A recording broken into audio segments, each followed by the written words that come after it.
Halo semuanya. Sebelumnya kalian tahu tidak apa itu belajar? Belajar adalah proses untuk memperoleh ilmu pengetahuan, keterampilan, sikap, nilai, dan preferensi baru.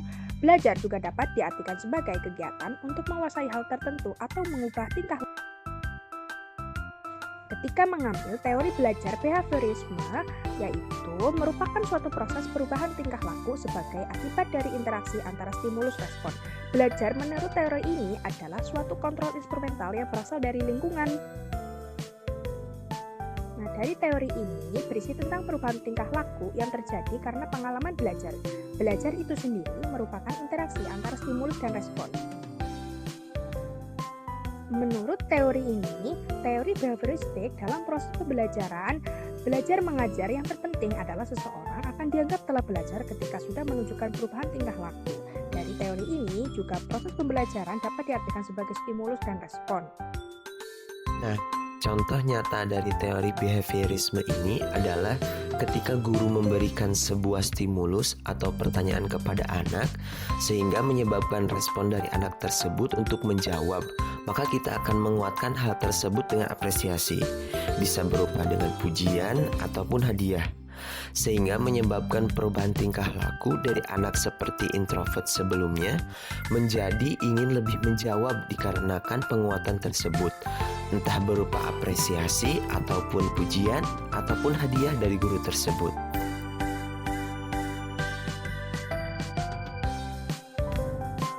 Kelebihan dari teori pengkondisian operan yang telah dikembangkan oleh P.F. Skinner terletak pada guru yang lebih diarahkan untuk mengapresiasi dan menghargai setiap peserta didiknya.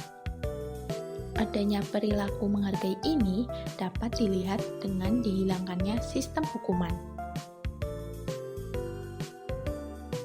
Selain itu, kelebihan yang lain adanya pembentukan lingkungan yang baik dan nyaman, sehingga meminimalisir terjadinya kesalahan.